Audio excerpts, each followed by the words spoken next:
I also felt that I was successful in my targets as well, because the targets for the program were to increase muscle mass, increase power, and to lose weight. I felt that my program and session was specific to those targets. I focused on the client's legs, which would mean I was focusing on increasing their leg power and increasing the muscle mass to increase that leg power.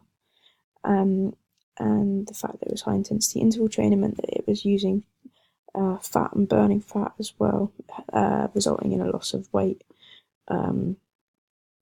So after this session, not only could I self-reflect and look at what I did well and what I did poorly in the session, and in my program designing as well, but I also had the client and peer observer give me feedback on the session as well, from an outsider's perspective and a non-biased perspective as well. So the feedback that I received from the client was all positive, so presumably they enjoyed the session and felt that it was something that they could have continued easily and happily, and something that would have benefited them. Specifically though, they said that the warm-up and cool-down targeted the main muscles being used in the session. So obviously I wanted to target their quadriceps, hamstrings, latissimus dorsi and glutes, as they'd be performing exercises where they had to contract those muscles in their legs regularly and the muscles assisting those actions. He obviously felt I'd done this effectively and didn't complain of any discomfort in the session, and that obviously proved that his muscles were warmed up in the warm-up, and he didn't have any complaints afterwards in the following days either, which would then lead me to believe that the cool-down was good as well. He also said that the session was effective to the main focus. So obviously I focused the session on improving the strength and power in his legs, as his position in rugby requires a lot of sprints down the wing to try and outrun the opposition, gain some distance and perhaps score tries. He obviously felt the session was appropriate to his targets and goals, so not only his personal targets and goals but the ones that I'd set him as well. And he obviously also felt that it was specific to his position and an effective session that would help his performance in rugby as well. The final feedback that I was given from the client was that I pushed them to work hard, and that was within a reasonable amount as well. So the intensity in terms of reps and sets were enough to push the client to a point where it was effective, but also to a point where they can maintain technique. During the session, the client was maintaining technique throughout most of it. Towards the end, there was a slight weakening of their technique, but I felt that I was quite assertive in making sure that they tried to keep that consistent, giving them pointers throughout as well, making sure that they knew what the technique was throughout, and encouraging them to try and maintain that technique as much as possible. So yeah, I felt that I pushed them to work hard, and the client also said that I pushed them to work hard, but reasonably, to the point where they could continue afterwards and they weren't putting themselves at risk. They obviously felt that it was fairly comfortable in terms, as much as you can say, in terms of pushing them to work hard. The feedback from the peer observer was fairly similar to that of the clients as well. So again, they said that the warm-up and cool-down were very thorough, and I've already explained why that's a positive, and I've explained that in detail. They also, however, said that I explained the techniques both before and during the activity. So the observer obviously felt that my reinforcement of technique was effective, and I felt that also, considering the client's technique was fairly consistent and correct throughout the session. The observer also said that I pushed the client to work at a demanding but reasonable rate, which I had obviously already explained when explaining the client and their feedback. So overall, the feedback that I was given was all positive, which I can only take as a good thing, and I can only take from that the client enjoyed it and felt that the session was effective, and that it pushed them and was correct for what they wanted, as well as what they needed. So whilst feedback from the client and the peer observer is helpful, I feel that self-reflection is really helpful as well. It's great when you can kind of see your own areas for improvement, and I felt that I did have lots of areas for improvement in regards to the session, despite also feeling there were lots of strengths as well. So my strengths for the session, I felt that I explained the techniques both before and during the activity. Again, like, I felt that my reinforcement of the technique was effective, and I felt that also, considering the client's technique was fairly consistent and correct, that I must have been reinforcing it well. And you can see in the previous slides here that I'm constantly explaining to the client the technique and demonstrating physically and verbally as well, meaning that that's kind of sticking in their head so that they remember it better. And obviously, having a correct technique throughout the session is going to lead to a decreased likeliness of injury from incorrect technique. Another strength is that I felt that I pushed them to work hard within a reasonable extent. So, like previously mentioned, the intensity in terms of reps and sets I felt were enough to push the client to a point where it was effective, but also to a point where they can maintain technique and not put themselves at risk.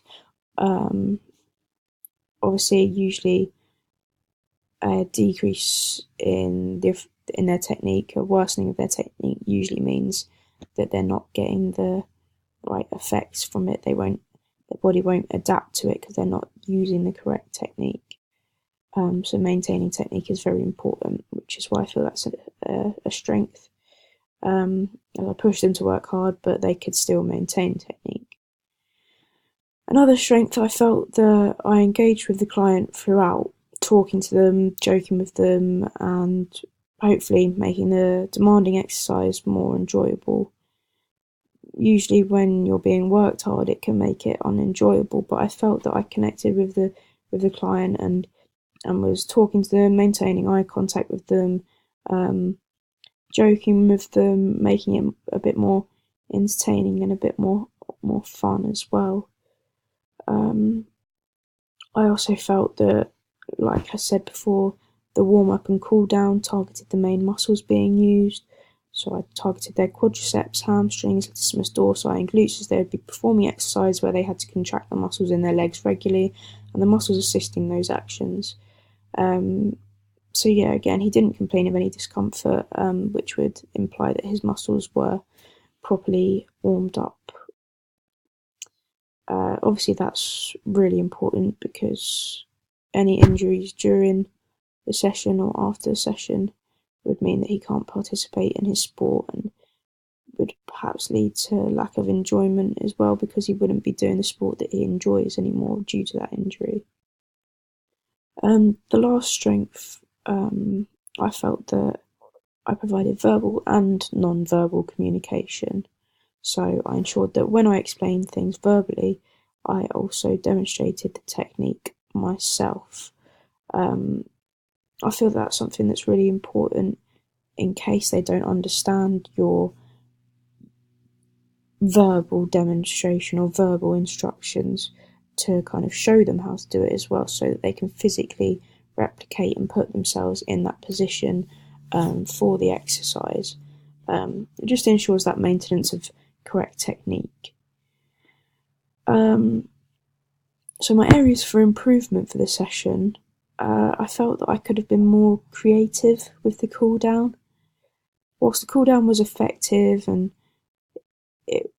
and targeted the main muscle groups that were used in the session, so meaning that there wouldn't be an injury afterwards, I felt that it was kind of very similar to the warm-ups he's probably used to from rugby. It was a fairly standard cool down. Felt I could have given him a more creative cool down in order to keep or maintain his interest. It was obviously a weakness because it meant the performer was at risk of becoming bored, and I need to maintain that focus so that he completes the cool down properly, so that he doesn't get injured. I also felt that I could have been perhaps a slightly more enthusiastic instructor. I was talkative throughout, however, I could have been more enthusiastic when explaining the activities. I was fairly monotonous, I suppose, in my explanations. Kind of, it almost seemed tasking, kind of just to get through the session, as opposed to enjoying the session and wanting to do it. It almost seemed like it was a task to get through. So yeah, if I'd have been more enthusiastic, perhaps it would have encouraged him further. Maybe, for all I know, he could have completed more repetitions during the HIIT training, with that further encouragement from me. But yeah, I felt that this was a weakness because a lesser degree of encouragement could have caused him to lose focus, or lose motivation, meaning he wasn't working himself as hard as I wanted him to work, and therefore meaning that he wouldn't get the adaptations that I'd expect from the session. Lastly then, I felt I could have had the cool down set up beforehand. So this wasn't particularly an issue time-wise, as he had a break at the end of the session to recover anyway before we did the cool down. But it would have helped with the ease of the session, as I could have explained the cool down to him whilst he was recovering, meaning he could move straight onto it and run through it with even more ease. It would just kind of make the session flow a bit more, especially considering that he had breaks in the main session anyway, let alone to have a break between warm-up, main session and cool down. I kind of want it to flow a bit more. I just feel that had I set up the cool down beforehand, it could have meant I could have remained engaged with the client in that recovery period. As I kind of went off and did my own thing to set it up, but I needed to kind of stay engaged with the client and make sure that everything was okay, in case they started to feel dizzy or unwell from the session. And it was really kind of a risk, health and safety wise, to kind of go off and set up the cool down without complete focus on the client during their recovery time. So my strengths and areas for improvement regarding my program writing,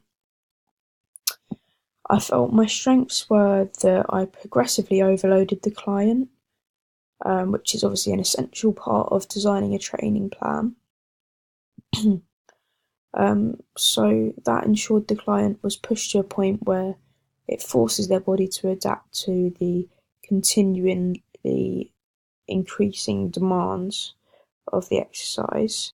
So obviously I did that by increasing the number of repetitions, number of sets, perhaps the length of, so for the HIIT training, the length of recovery, reducing that or increasing the length that they were working.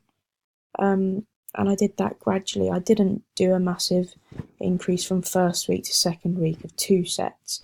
It was kind of small things, such as increasing it by 2 repetitions each week, and then increasing the sets every 3 weeks perhaps, Um, so it was progressive to the point where it wouldn't cause